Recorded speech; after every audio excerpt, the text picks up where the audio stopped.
Hello friends, welcome to my YouTube channel. Friends, यहाँ पे आज हम बात करने वाले हैं जो यूपी टेट और सी टेट और रीट का जो एग्ज़ाम होता है फ्रेंड्स, उसमें यहाँ से क्वेश्चंस बहुत अच्छे से बनते हैं। ये हमारा साइकोलॉजी का टेस्ट है जो कि बहुत महत्वपूर्ण है फ्रेंड्स। इसमें इसमें हम एक एक क्वेश्चन बताएंगे भी फ्रेंड्स, और उसका साथ में एक्सप्लेन भी करेंगे ताकि आप लोगों को अच्छे से समझ में आ जाए क्वेश्चन। तो चलिए फ्रेंड्स, इसके बारे में बात करते हैं हम। तो यहाँ पे क्वेश्चन नंबर फर्स्ट है यहाँ पे कि परिपक्वता का प्रारंभ होता है। फ्रेंड, परिपक्वता का कब से प्रारंभ होता है? गर्भाधान से होता है कि वृद्ध से होता है, विकास से होता है कि सीखने से होता है? तो परिपक्वता फ्रेंड्स यहाँ पे गर्भाधान से होता है, तो हमारा ऑप्शन नंबर क्या हुआ? ए करेक्ट हुआ। फ्रेंड्स, ये परिपक्वता से रिलेटेड बहुत अच्छे अच्छे क्वेश्चंस बनते हैं। तो यहाँ पे हम तीन चार क्वेश्चंस कैसे बनते हैं उसका हम बात कर लेते हैं पहले। फ्रेंड्स, यहाँ तो सबसे पहले ये क्वेश्चन पूछता है कि परिपक्वता शब्द सर्वप्रथम किसने दिया? तो ये अर्नोल्ड जो गैसेल है, जो अर्नोल्ड गैसेल, उसने परिपक्वता को सबसे पहले प्रयोग किया था फ्रेंड्स। अब ये होता है क्वेश्चंस बनता है फ्रेंड्स कि परिपक्वता का जो संबंध होता है वो शारीरिक विकास और शारीरिक क्षमता फ्रेंड्स से होता है, जो परिपक्वता होता है। और यहाँ से क्वेश्चंस बनता है कि परिपक्वता का संबंध किससे है? वंशानुक्रम से है कि वातावरण से है? तो जो परिपक्वता का संबंध होता है वो वंशानुक्रम से होता है फ्रेंड्स। अब इसमें क्वेश्चन और बनता है कि परिपक्वता के द्वारा क्या व्यवहार में परिवर्तन को अधिगम कहते हैं? तो यहाँ पे फ्रेंड्स नहीं होगा, क्योंकि परिपक्वता के द्वारा हम व्यवहार में परिवर्तन को अधिगम नहीं कहते हैं। जैसे कि बीमारी के द्वारा भी व्यवहार में परिवर्तन हम नहीं कहते हैं फ्रेंड्स। हम अधिगम किसको कहते हैं? तो जो अभ्यास के द्वारा व्यवहार में परिवर्तन होता है उसको अधिगम कहते हैं। जो प्रशिक्षण के द्वारा व्यवहार में परिवर्तन होता है उसको अधिगम कहते हैं। और जो अनुभव के द्वारा व्यवहार में परिवर्तन होता है उसको अधिगम कहते हैं। लेकिन फ्रेंड्स, जो यहाँ पे परिपक्वता के द्वारा जो व्यवहार में परिवर्तन होता है उसको हम अधिगम नहीं कहते हैं। तो इसलिए यहाँ से ऐसे क्वेश्चंस बहुत बनते हैं फ्रेंड। तो आई होप आप लोगों को ये क्वेश्चंस क्लियर हो गया होगा। अब आते हैं हम अपने क्वेश्चन नंबर 2 पे कि नैमित्तिक अनुबंधन सिद्धांत के प्रवर्तक हैं। तो जो नैमित्तिक अनुबंधन सिद्धांत के प्रवर्तक कौन है? थॉर्नडाइक हैं कि स्किनर हैं कि पावलोव हैं कि टॉलमैन हैं?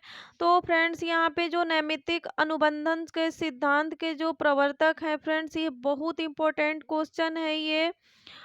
तो फ्रेंड्स, ये हमारे जो है स्किनर महोदय हैं फ्रेंड्स, जो कि बहुत इंपॉर्टेंट क्वेश्चन है एग्जाम के लिए।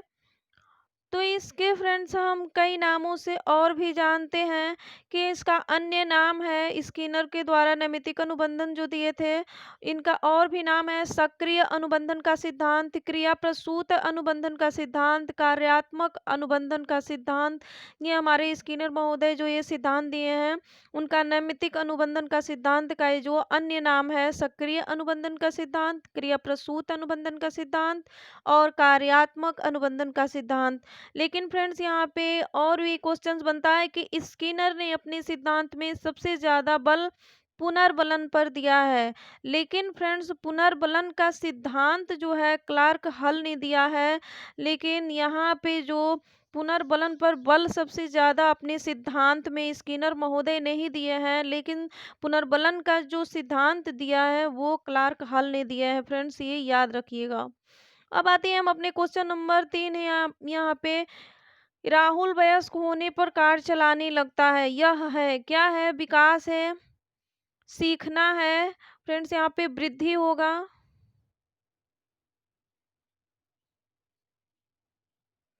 उपर्युक्त सभी।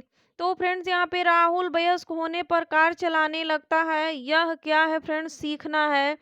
आप लोग देखते होंगे फ्रेंड्स कि बहुत सारे जो है लोग बड़े हो जाते हैं, बहुत सारे लोग ऐसे होते हैं कि बड़े हो जाते हैं लेकिन साइकिल भी चलाना नहीं जानते हैं।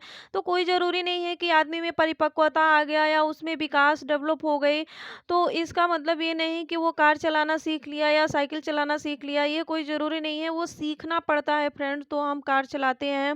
और यहाँ पे है कि राहुल वयस्क होने पर कार चलाने लगता है, तो यह क्या है सीखना है कि वो राहुल क्या है कि वयस्क जब उसका एज होता है, जब वो वयस्क होता है तब वो कार चलाना सीखता है, तो इसलिए वो सीखा हुआ है ये।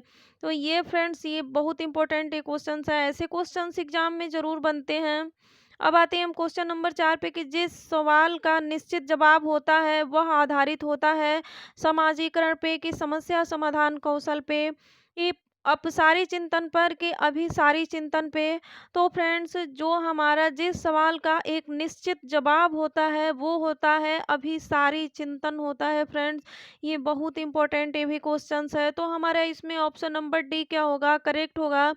क्यों यहाँ पे पूछा है फ्रेंड्स ये क्वेश्चंस में, जैसे कि आप लोग अगर जैसे हम आपसे पूछें कि आप भारत के प्रधानमंत्री कौन है या फिर हमारे देश की राजधानी कहाँ है, तो फ्रेंड्स या हमारे देश के राष्ट्रपति कहाँ हैं, तो एक ही जवाब आएगा, एक एक आएगा फ्रेंड्स इसके बारे में।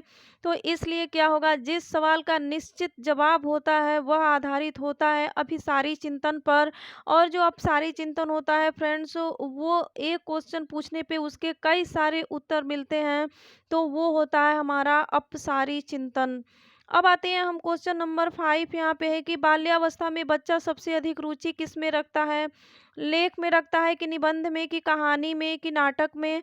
तो जो बाल्यावस्था होती है उसमें सबसे ज़्यादा रुचि बच्चा जो है कहानी में रखता है। जो बाल्यावस्था की एज होती है फ्रेंड्स 5 से लेकर के 12 वर्ष तक का जो एज होता है वो बाल्यावस्था की एज होती है। 5 से लेकर के 12 वर्ष का, तो ये क्या होता है फ्रेंड्स इसमें बच्चे को सबसे ज़्यादा रुचि मिलती है कहानी में, तो हमारा ऑप्शन नंबर सी क्या होगा करेक्ट होगा। अब आते हैं हम क्वेश्चन नंबर 6 है यहाँ पे कि ज्ञानात्मक विकास के साथ निम्न में से किसका नाम जुड़ता है, पेस्टोलॉजी का, पियाजे का, मिलर का या उपयुक्त सभी। तो जो हमारा जो ज्ञानात्मक विकास के साथ किसका नाम जुड़ता है, तो हमारे जीन पियाजे महोदय हैं।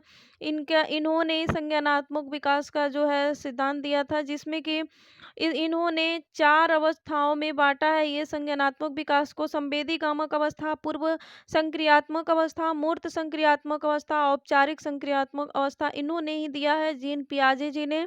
तो फ्रेंड्स ये बहुत इंपॉर्टेंट ये भी क्वेश्चन है।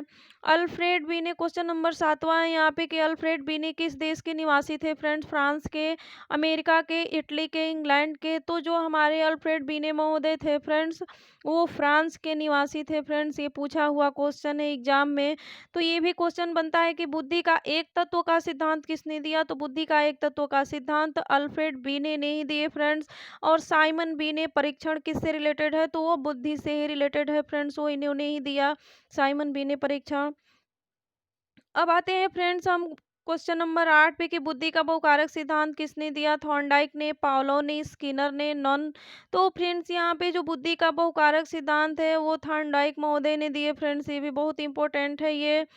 तो फ्रेंड्स यहाँ पे ये है कि बहुकारक बुद्धि और बहुखंड ये जो थॉर्नडाइक महोदय ने दिया, इनको परमाणु जो है बुद्धि का सिद्धांत और बालू का बुद्धि का सिद्धांत भी हम इनके सिद्धांत को कहते हैं थॉर्नडाइक महोदय के। तो फ्रेंड्स यहाँ पे जो बहुत इम्पोर्टेंट है फ्रेंड्स ये भी क्वेश्चन। अब आते हैं हम फ्रेंड्स अपने नेक्स्ट क्वेश्चन पे। हमारा नेक्स्ट क्वेश्चन है फ्रेंड्स कि बुद्धि का बहुबुद्धि सिद्धांत किसने दिया, थॉर्नडाइक ने दिया कि पावलोव ने कि स्किनर ने कि गार्डनर ने। तो यहाँ पे फ्रेंड्स बहुत इंपॉर्टेंट ये भी है, तो बुद्धि का बहुबुद्धि सिद्धांत ये गार्डनर ने दिए फ्रेंड्स ये सिद्धांत। और क्या हुआ फ्रेंड्स कि सबसे पहले ये अगर क्वेश्चन पूछे कि सबसे पहले बुद्धि का प्रयोग किसने किया, तो 1885 में गाल्टन ने प्रयोग किया था बुद्धि का सबसे पहले 1800 फ्रेंड्स 1885 में क्या हुआ था कि गाल्टन ने सबसे पहले प्रयोग किया था बुद्धि का। अब आते हैं हम क्वेश्चन नंबर 10 पे कि 140 से अधिक बुद्धि लब्धि आईक्यू जिसको हम कहते हैं फ्रेंड्स वाले बच्चों को किस श्रेणी में रखेंगे। तो यहाँ पे हमारा 10वां क्वेश्चन है जो कि एग्जाम में ये भी कई बार पूछा हुआ है क्वेश्चन यूपी टेट में। तो प्रतिभाशाली को कहेंगे कि तीव्र बुद्धि को कि मंद बुद्धि को या जड़ बुद्धि को। तो जो 140 से अधिक बुद्धि लब्धि जो आईक्यू होती है जिस बच्चे को फ्रेंड्स उसको हम प्रतिभाशाली की श्रेणी में रखते हैं उसके अंतर्गत। तो हमारा ऑप्शन नंबर ए करेक्ट हुआ फ्रेंड्स। तो यहीं पे पूछता है फ्रेंड्स कि ये 140 जो प्रतिभाशाली जो बालक होता है इसको श्रेणी में हम रखते हैं। तो ये टर्मन ने बताए हैं फ्रेंड्स ये कि 140 आईक्यू वाले बच्चे को हम प्रतिभाशाली की श्रेणी में रखते हैं, ये टर्मन महोदय ने बताए हैं। और इसमें ऐसे क्वेश्चंस बनता है फ्रेंड्स कि 90 से लेके 110 के बीच का जो बच्चा होता है फ्रेंड्स वो आईक्यू वाला वो कौन सा बालक होता है, तो वो सामान्य बालक होता है। और फ्रेंड्स जो 70 से 90 के बीच में होता है उसको हम पिछड़ा बालक कहते हैं। और जो 70 के नीचे होता है उसको हम मंद बुद्धि का वाला बालक कहेंगे फ्रेंड्स। तो ये जो पिछड़ा बालक होगा और मंद, इसमें कंफ्यूज अक्सर होते हैं फ्रेंड। तो पिछड़ा बालक वह होगा जो 70 और 90 के बीच में होगा फ्रेंड्स। और जो मंद बालक होगा वो 70 के नीचे से उसके बुद्धि लब्धि उसकी आईक्यू होगी 70 से नीचे, तो उसको हम मंद बुद्धि वाला बालक कहेंगे। फ्रेंड्स आई होप आप लोग समझ गए होंगे ये क्वेश्चन नंबर 10। अब हम चलते हैं क्वेश्चन नंबर 11 पे कि द्वितत्व सिद्धांत के प्रतिपादक कौन है। द्वितत्व सिद्धांत के प्रतिपादक कौन है फ्रेंड्स? थॉर्नडाइक है, स्किनर है, पावलोव है, स्पीयरमैन है।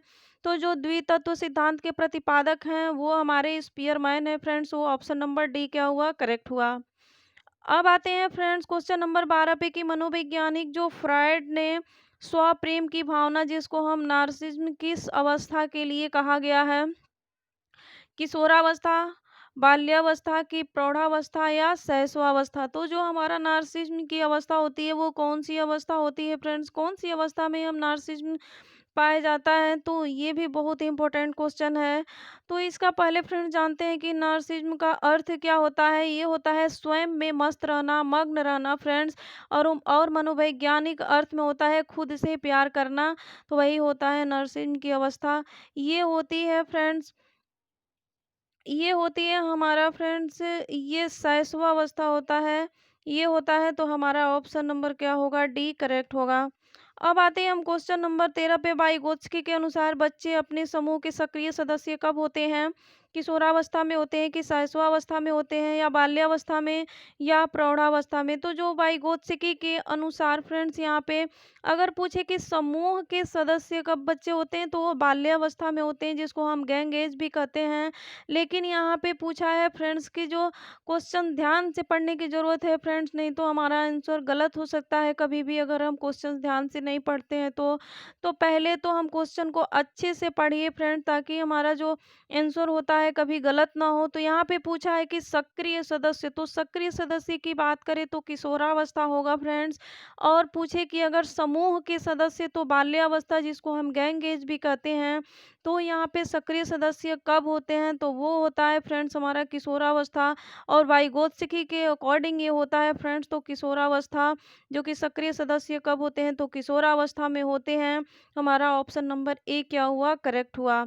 अब आते हैं हम क्वेश्चन नंबर 14 पे कि सामाजिक अधिगम का सिद्धांत किसने विकसित किया? बंडूरा ने, थॉर्नडाइक ने या पावलोव ने या स्किनर ने? तो जो सामाजिक अधिगम का सिद्धांत फ्रेंड्स वो यहाँ पे जो क्वेश्चन में है वो बंडूरा के साथ जाएगा फ्रेंड्स। क्योंकि पहला तो वाइगोत्स्की हैं जो इन्होंने सामाजिक अधिगम का सिद्धांत उनका है। लेकिन जो दूसरा अगर वाइगोत्स्की अगर ऑप्शन में नहीं है तो हमारे बंडूरा हैं जो कि सामाजिक अधिगम का सिद्धांत इन्होंने दिया था। अब आती है हम क्वेश्चन नंबर 15 पे और लास्ट क्वेश्चन है फ्रेंड्स कि शिशु के मस्तिष्क का वजन कितना होता है? 300 ग्राम, 250 ग्राम और फ्रेंड्स 265 ग्राम, ये 350 ग्राम। तो शिशु के मस्तिष्क का जो वजन होता है वो होता है 350 ग्राम होता है फ्रेंड्स। ये हमारा ऑप्शन नंबर डी करेक्ट हुआ। और ये यूपी टेट में पूछा हुआ क्वेश्चन है फ्रेंड्स। लेकिन और पूछे ये तो शिशु का मस्तिष्क का वजन पूछता है।